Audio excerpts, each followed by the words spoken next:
Assalamualaikum warahmatullahi wabarakatuh. Pemirsa yang channel Gus Gaul yang dirahmati Allah Subhanahu wa taala. Bertemu lagi dengan pemateri spiritual yang insya Allah bermanfaat bagi panjenengan. Kalau tidak bermanfaat skip aja ya. Alhamdulillahirrahmanirrahim, kita masih diberi kesehatan, kekuatan untuk kita beribadah kepada Allah Subhanahu wa taala. Hari ini saya akan membahas tentang jin itu ternyata punya tempat-tempat khusus yang kalau bisa kita hindari saja daripada nanti kita terkena sesuatu imbas yang tidak diinginkan. Dalam dalam mitologi Islam dan juga mitologi kebudayaan, jin itu bertempat pada sesuatu yang memang diciptakan oleh Allah. Jin itu diciptakan dari api yang bertempat pada sesuatu yang sesuai dengan mitologi dan juga kebudayaan masyarakat. Dalam Islam, jin itu menurut Islam itu bertempat yaitu makwal jan, yaitu tempat-tempat jin, tempat-tempatnya itu banyak sekali.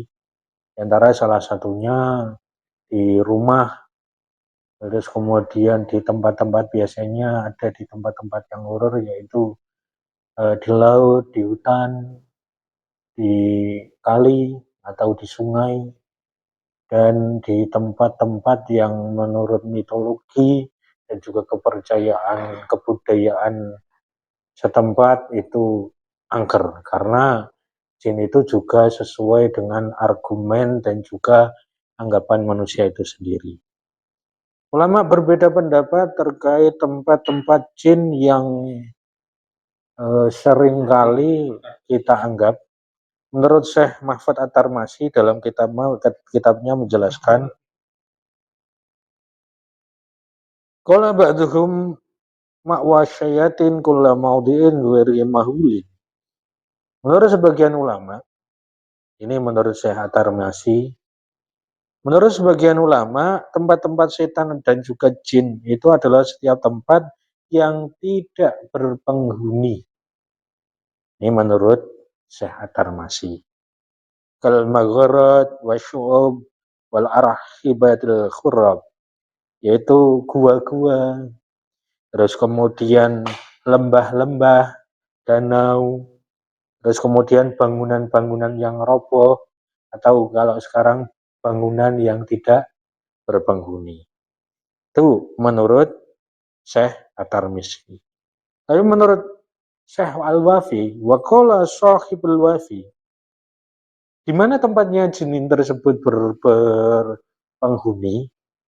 Menurut Syekh Al-Wafi menjelaskan, kullu maudhi'in yatawaswasu al-insan. Setiap tempat yang menjadikan seseorang itu khawatir, itu adalah tempat bersarangnya jin. Di mana tersebut? Yaitu minhu wa yahsilu lahu al-wahm wal khauf minhu ma'wasyayatin. Yaitu yang menghasilkan orang tersebut itu khawatir, was-was dalam dirinya, terus kemudian orang tersebut takut, itulah tempatnya jin dan juga tempatnya setan. Itu menurut kitab di sini menjelaskan tentang Hasyiat Tarmasi al-Musamma min halul amin. Sementara Syekh Abi Sibli menjelaskan dalam sebuah kitab khususnya membahas tentang tempat-tempat jin atau setan, mengatakan bahwa tempat para jin dan setan pada umumnya di tempat-tempat najis, seperti kamar mandi, tempat pembuangan kotoran hewan, dan tempat sampah, dan juga tempat yang dijadikan pembuangan kotoran. Wa ghalibu ma yujadul jinna fi mawadi'in najasat kal hamamati wal khususi wal mazabila wal komamin. Umumnya jin itu ditemukan di tempat-tempat najis. Contoh seperti kamar mandi, halaman rumah, halaman belakang rumah, terus kemudian tempat pembuangan kotoran, terus kemudian ada lagi yaitu tempat sampah. Nah, hati-hati jemaah dan juga pemirsa channel Gus Gaul yang dirahmati Allah Subhanahu wa taala.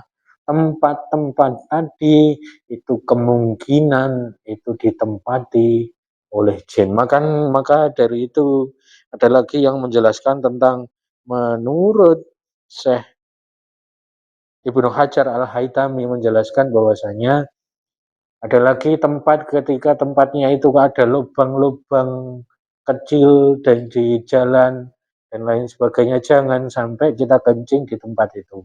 Ada kemungkinan tempat tersebut itu juga ditempati oleh jin tersebut. Makanya banyak sekali orang-orang mungkin perjalanan jauh karena mungkin jauh dari kamar mandi, mending kencing di pinggir jalan. Ternyata di situ ada bolongan,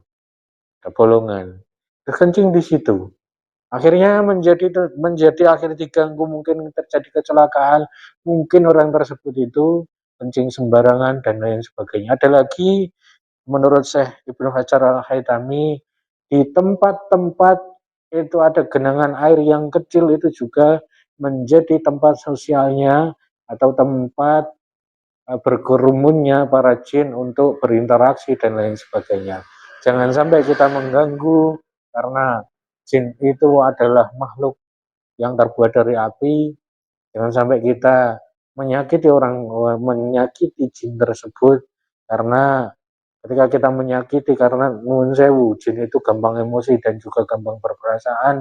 Makanya ketika Anda menyakiti jin tersebut, walaupun kita tidak tahu, itu balasannya lebih lebih lagi daripada jangan melakukan menyakiti walaupun itu tidak sengaja. Jadi kesimpulannya dari penjelasan yang tadi yaitu kita harus kita hindari dari semua tempat-tempat tersebut adalah semua tempat yang tidak berpenghuni itu pasti ditempati oleh jin. Yaitu contoh gua, terus kemudian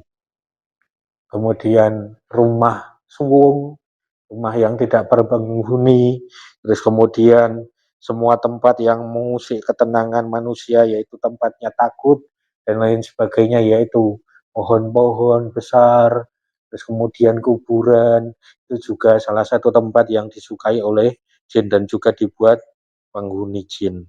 Yang ketiga itu adalah tempat-tempat najis seperti kamar mandi dan tempat pembuangan sampah. Selain itu, air yang menggenang di malam hari, biasanya itu tempat untuk berinteraksi sosial bagi jin-jin tersebut. Terus kemudian lubang-lubang jalan atau lubang-lubang yang lainnya.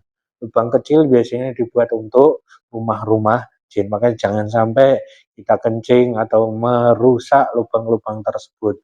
Bisa jadi lubang tersebut sebagai rumah atau hunian atau desa dari jin tersebut.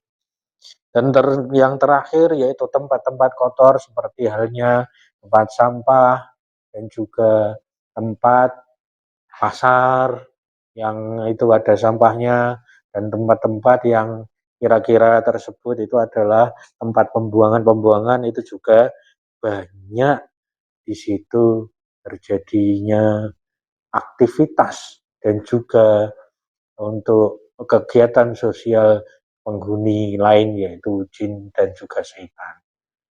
Demikian pemirsa, mudah-mudahan kita terselamatkan dari gangguan jin dan mudah-mudahan informasi yang saya utarakan bisa bermanfaat buat panjenengan semua. Mari kita berdoa bersama-sama. Mudah-mudahan kita termasuk menjadi orang-orang yang selamat fid dini wa dunya wal akhirah. Al-Fatihah. Allahumma shalli ala sayyidina Muhammad wa ala ali sayyidina Muhammad. walhamdulillahirabbil alamin hamdan na'iman hamdan syakirin wa mazidah. Rabbana ighfir lana dzunubana wa liwalidina warhamna kama rabbana shaghira. Ya muqallibal qulub tsabbit qulubana ala dinik. Allahumma iftah lana fathan mubina ya Allah. Allahumma inna nas'aluka salamatan fid din wa afiatan fil jasadi wa taubatan qabla al-maut wa maghfiratan wa rahmatan ba'dal maut wa najatan minan nar ya Allah. Allahumma inna nas'aluka salamatan minal jinni wal fitnatil mahya'i wal mamati wa min fitnatil masyihid dajjal ya Allah. Rabbana atina fid dunya hasanah wa fil akhirati hasanah wa qina adzabannar. Subhana rabbika rabbil izzati amma yasifun. Salamun alal mursalin walhamdulillahi rabbil alamin. Cukup sekian pemaparan dari Al-Fakir. Mudah-mudahan bermanfaat dan mudah-mudahan kita terselamatkan dari gangguan jin dan syaitan. Akhiran wallahu muwaffiq ila aqwamit thoriq. Wallahu a'lam bishawab. Assalamualaikum warahmatullahi wabarakatuh.